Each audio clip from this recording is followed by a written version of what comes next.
In the middle of the forest, a terrified Joe runs for his life as a mysterious figure chases after him. Unfortunately, Joe trips and falls, allowing the creature to catch to him. It turns out to be a vampire, who immediately starts drinking Joe's blood. At that moment the sun comes out and the vampire dies and turns to ash, but Joe also burns his hand, meaning he's now the vampire. He starts moving by staying in the shadows of the trees and eventually finds a log pile, so it takes its blanket and covers himself to then run into a shed nearby for protection. There he throws up as the transformation reaches its end. Meanwhile, Stan wakes up in his lovely home and has breakfast with his parents. Suddenly a glass falls and his mother appears incredibly sick and the house in shambles. Then his father grabs a gun and self-deletes in front of his son. At that moment Stan wakes up, revealing his actual house isn't in a good state. His parents are dead, so he lives with his grandfather Ellis, a former soldier that always yells at him and expects to be called sir at all hours. If Stan even tries to ignore him, Ellis pushes him against the wall to threaten him as he complains about youth today. As Stan leaves for school, it's shown that the shed belongs to Ellis' home. Stan is riding his bicycle when the gang that harasses him at school passes by, driving like maniacs to try to make him fall. Stan manages to dodge him, but the distraction causes him to crash against a police truck. Sheriff Dorney is very understanding, but the deputy is furious and reminds him he's turning 18 soon. This means there won't be any more juvie or second chances. He'll finally be able to arrest Stan for good. At the school, Stan's best friend Dama hears the gang talking badly about him and he insults them. This causes Marble, Pit, and Ozzy to get angry and soon they're pushing each other in the corridor. Roxy and Stan immediately come to his defense and Stan almost starts a fight, which is interrupted by a teacher who sends them to their classrooms. After class, Dama says that he's tired of this and one day he'll finally snap and kill the gang. He also complains about Roxy, who used to be part of their friend group but nowadays she prefers to hang out with the popular kids. Yet Stan still can't let go of his crush. Later at home, Stan hides in the attic to look at pictures of his parents while listening to emo music and playing with his knife. After cutting to forget, he throws the knife perfectly at a target. Then Ellis orders him to mow the lawn. When he goes outside, the dog starts barking at the shed, but Stan doesn't understand it's a warning and enters the shed anyway. As he looks for the lawn mower, he finds some teeth on the table. At that moment Joe comes out of hiding and tries to attack him, causing Stan to accidentally open the window. The burning sunlight keeps Joe back and Stan rushes out of the shed to get the dog, thinking he just saw a crackhead. Stan yells at Joe to come out and when he doesn't, he sends the dog after him. As soon as it goes inside, the dog cries and violent sounds can be heard before its head is thrown out of the shed. A terrified Stan runs into the house to grab a knife and Ellis comes to scold him, so Stan tells him about the dog and the intruder. Ellis calls for the dog to confirm it and goes out to confront the bad guy, not listening to Stan when he says they should call the cops. The old man is devastated to see his dog dead and gives his cane to Stan before entering the shed with a wood stick, ready to kill. After some minutes of silence, Ellis announces that the place is empty except for the dog's body, only to then start screaming. The violence noises can be heard again and once they end, Ellis bursts through the door in a bad state. Stan tries to help him, but Joe drags Ellis back into the shed and closes the door to finish killing him. Freaking out, Stan uses the dog chain to lock the door as his grandfather's blood leaks under the wood. Then he runs back to the house and drinks Ellis beer, which usually he isn't allowed to do. He considers calling the police, but he's already on probation and thinks they'll blame him for this, so instead he drops the phone and starts working on properly sealing up the cabin so Joe can't escape and hurt others. That night, someone tries to open Stan's bedroom door. Thinking it may be Ellis, Stan leaves his room but finds nothing on the corridor. The power isn't working and he hears Ellis whispering his name.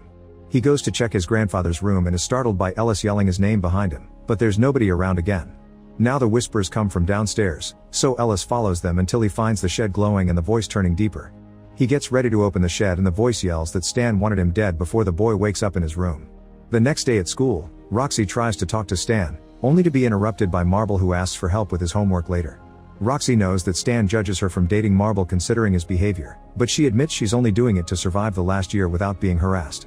However, Stan thinks these decisions don't end with high school and will follow her all her life. Then he tries to confess what happened to Ellis, but they're interrupted by Dama, which annoys Stan, so he leaves alone. As Dama leaves the school, the gang starts insulting him again and Dama gives them double fingers. Furious, the trio starts chasing him through the woods. At home, Stan notices the shed door shaking and grabs a bat before moving closer. Suddenly Joe makes a hole in the door and grabs Stan by the neck, allowing him to see his monstrous face. The sun soon starts burning Joe's hands, so it's easy for Stan to free himself and Joe goes back into hiding. At that moment Dama arrives bleeding and yells at Stan for leaving him alone. Stan interrupts him to explain Ellis and his dog are dead and that there's a monster in the shed. Dama doesn't believe him and Stan agrees to show him, but first he grabs some things to block the door hole. Suddenly Dama starts hearing his name and when he comes closer, Joe appears at the door. Stan immediately rushes to cover the hole and Dama helps him nail it down. Afterward, Dama gets excited because he thinks they can use the monster to kill the gang, but Stan thinks that's taking it too far and forbids him from committing any murders. That night, Stan goes to bed with a knife and watches an old vampire movie to learn their weaknesses. There's burning them with sunlight, destroying their black hearts, and decapitation. Suddenly a woman comes out from a naughty poster on the wall and sits on Stan to do the dirty with him, but she suddenly transforms in an ugly vampire and bites him, only for Stan to wake up. As he looks for his shoes, he looks under the bed and finds the vampire again, but this is a nightmare as well. Annoyed, he tears the poster off the wall. Then he climbs on top of the shed and starts drilling holes in the roof so the sunlight can hurt Joe, but there's still enough shadows for him to hide. Afterward, Sheriff Dorney comes to see Stan to ask about Ellis, and Stan says he is out, which Dorney finds strange because his car is still at the entrance. Stan swears he doesn't know where Ellis is and blames it on the old man's drinking binges. Dorney explains the family living up the road had all their rabbits killed, so the husband went looking for the culprit, but he never came back. When she shows him a picture of the guy, Stan recognizes Joe yet says he's never seen him. A suspicious Dorney insists on driving Stan to school, and while he gets ready, she sees Ellis Kane on the floor. At school, Roxy worries about Stan's wounds, but the moment is interrupted again by a nasty sexist comment from Marble. Stan comes to her defense and Marble tells him he can have Roxy, calling her sloppy seconds. Furious, Stan starts punching Marble and throws him on the floor to repeatedly hit him even harder. A teacher comes to pull him back and announces they're organizing a meeting with Ellis, but since they couldn't find him on the phone, they've sent Dorney to bring him over. Fearing for the sheriff's life, Stan runs out of the school to stop her, not noticing Marble trying to follow him. At Ellis' house, Dorney tries the doorbell but nobody answers. At that moment she hears a noise coming from the shed, so she goes to investigate. She's startled by something hitting the door rather hard, only to then hear Ellis' voice asking for help. She shoots the lock, but before she can open it, Stan shows up. Dorney points her gun at him and he tries to tell her it's Joe in the shed, not Ellis, but she doesn't believe him. Then she opens the door to save Ellis, only to be jumped on by Joe. He bites her neck and raises her arm to waste her bullets in the air, then he rips her arm off before dragging her into the shed to feed on her. To make matters worse, Marble suddenly shows up and starts beating Stan up.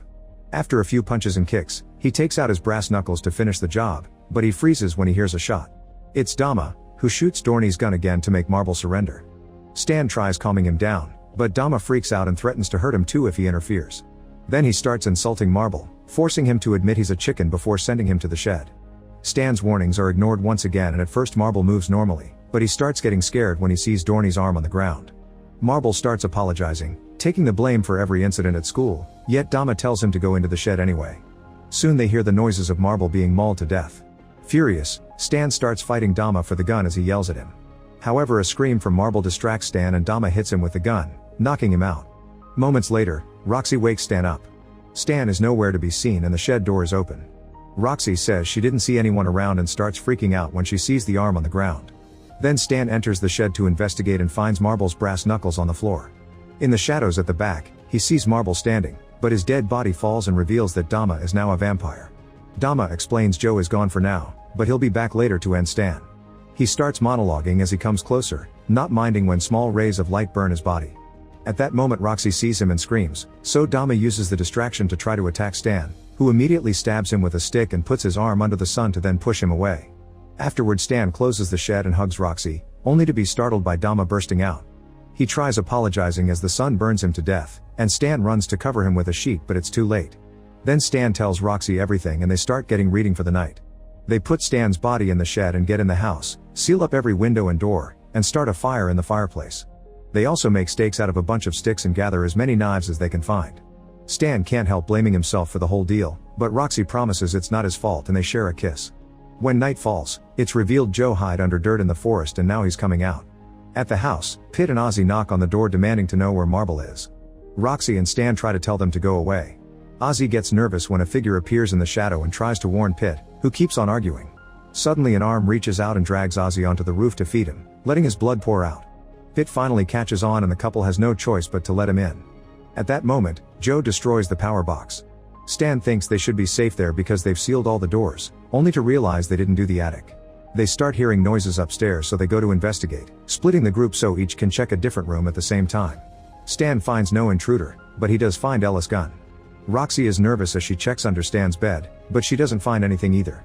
Meanwhile, Pitt finds an open window and rushes to close it, not noticing the broken glass on the floor. When he turns around, a vampirized Ozzy growls at him. At that moment Roxy is attacked and taken to the attic.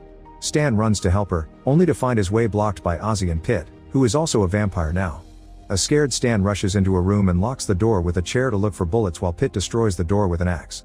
Once the gun is loaded, Stan puts it in Pitt's mouth and shoots both vampires at the same time. In the attic, Roxy is about to be beaten by Joe, but Stan interrupts him. He opens fire and the first bullet hurts Joe's arm, however he can't shoot again because Joe is fast and takes the gun away from him. Next Stan lands the axe on Joe's shoulder, only to be kicked off. Joe removes the axe and jumps on Stan to start choking him, however Roxy grabs the gun and shoots him as Stan is dropped to the ground. The shot only wounds Joe's face and now the gun is out of bullets. Joe intends to attack Roxy but at that moment Stan yells at him and throws the knife he left earlier, however Joe dodges it and the knife lands on Rosie's shoulder instead. Next Joe tries to choke Stan again and now Roxy gains access to the axe, which she uses to decapitate Joe in one swift movement.